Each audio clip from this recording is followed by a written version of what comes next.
I open my phone, I see that I'm the top post on Reddit. I'm getting hundreds of followers by the minute. ESPN was tweeting about me. Oh my God, that's Beyoncé. And I dart my eyes over to Beyoncé, and she's staring back at me, doing the face. She elbowed Jay-Z, he did it, because you don't know how tough it is for Reddit to love you one week, and then the next week they accurately call you a virgin. Hi, I'm Jack Blankenship. I was known as the Alabama face guy, which started in 2012 when I brought a giant sign of my own face to University of Alabama basketball games, and I would wave it around while the other team shot their free throws. The face was created when my best friends and I in high school, we would do this weird goofy face that was an inside joke between all of us. And the way to do the face was you would flare your nostrils, frown, raise your eyebrows, make your eyes bigger, and then inhale. It was a 5-step process. So my friends and I, we always loved this facial gesture. And when college began, I was really excited to hang out with them, but they all started getting girlfriends. So as a result, me being single, I would go to these basketball games by myself. And to get their attention, I thought, oh, I should print out a giant sign of my own face and wave it around while the other team shoots their free throws. Maybe I'll get on TV, maybe they'll see me, they'll get a kick out of that. And little did I know that during the second half, I was sitting under the basket and I looked to the back right corner of the auditorium and I see this camera. And above the camera was a tiny red light bulb that flashed on. And I knew in that moment they were like talking about me. So I just stared into the lens as it did a slow 12-second zoom into my face and just held the face as long as I could. The first time I saw the meme go viral was on February 15th, 2012. So I went to the game by myself, I held up the sign, and I remember during the game, a player for the Florida Gators, Patrick Young, came and dunked the ball. And I've never really held it up while the team was in action. It was usually when they just did free throws. But I was like, oh, maybe he misses this because of my sign. So I hold it up, he completes the dunk. He's a great athlete. And Alabama loses the game by like double digits. So the next morning on February 15th, 2012, I was dejected. I was upset because Alabama had lost the game and I was single on Valentine's Day. So I decided to calm my fears and anxieties by going to the public library. And as I walked into the public library, I opened my phone to see that a picture of me was posted on Twitter.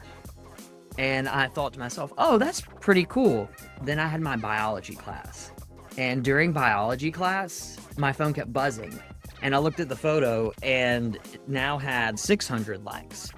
And as class went on, my phone kept buzzing. And I looked at my phone again. It was my biology lab, and my teacher's assistant would not let us use our phones in class. So I had to run to the bathroom to see what was going on.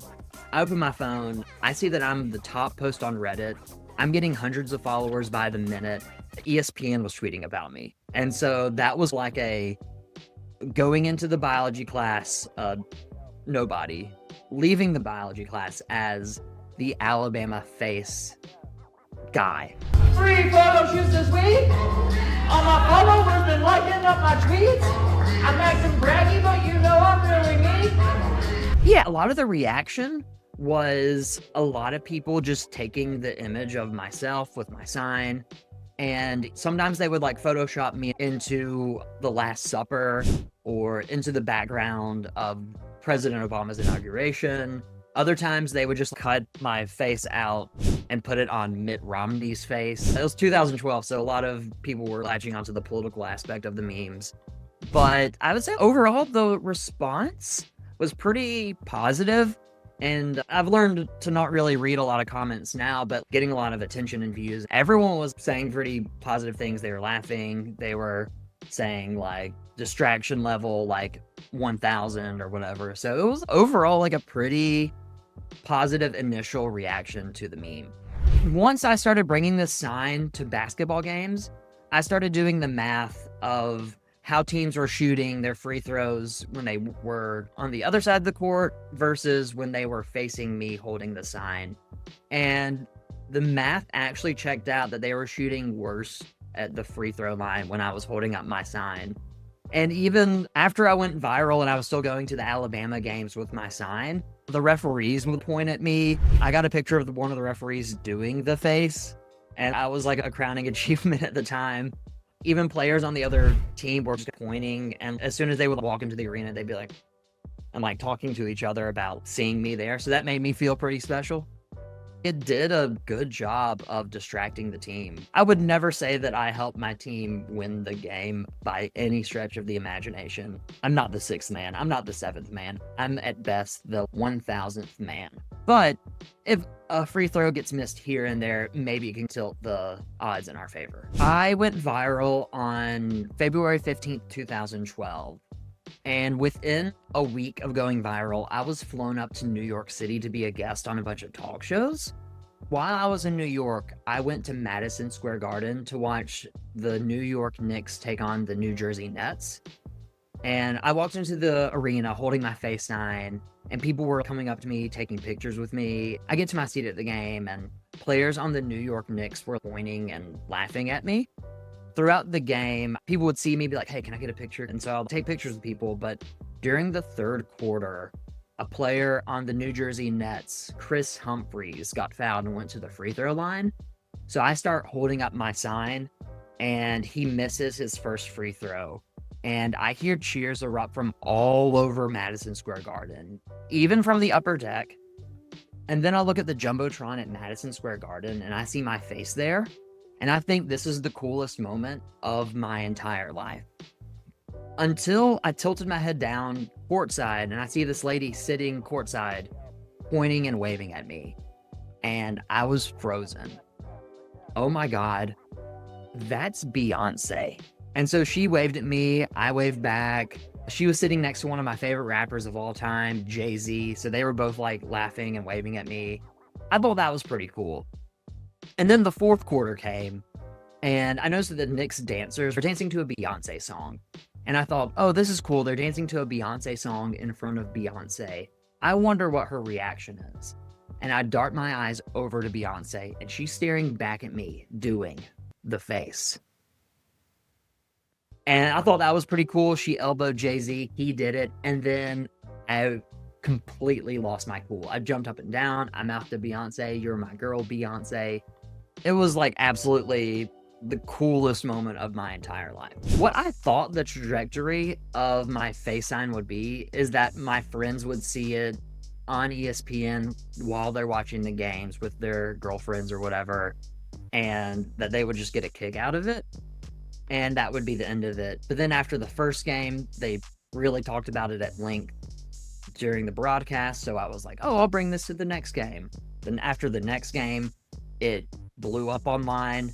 And so then I felt like after that, I had to keep reinventing myself as the Alabama face guy. I made sure I was at every game.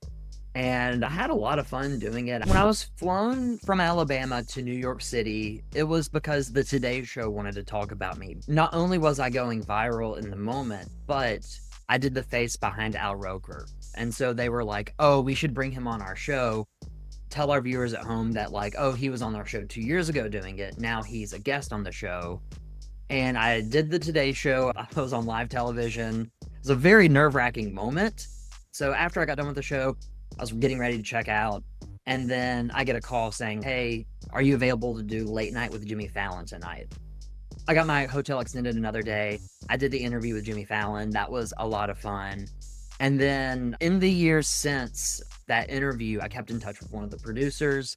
I asked if I could apply to be an intern. I applied for an internship, got it, and then I interned for The Tonight Show starring Jimmy Fallon for a semester. Then I interned for Saturday Night Live, and then now I work at The Tonight Show starring Jimmy Fallon. I knew going into it that this was going to be a 15 minutes of fame type of thing, but in the age of the internet, the perception of 15 minutes can vary from year to year. And so I definitely tried to hold on to it for as long as I could, but I remember I did a Reddit Ask Me Anything session when I went viral. And one of the top comments was, have you ever made the face during intercourse? And I did not want to answer that, so I ignored it. However, the comment under that question said, top question 5 hours ago, still hasn't answered it, ... He's never had intercourse. Just saw below he's also an engineering major. Confirmed and understandable.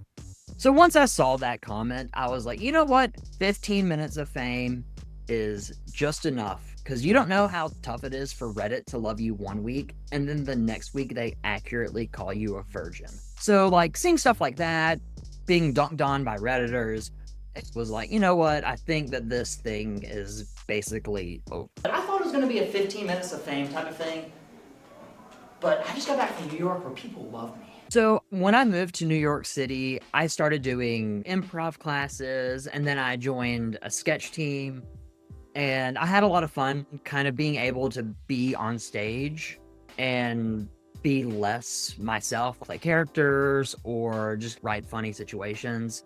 So I started performing in New York City around 2017, 2018. And then I took a storytelling class at UCB, which is the Upright Citizens Brigade Theater in New York City.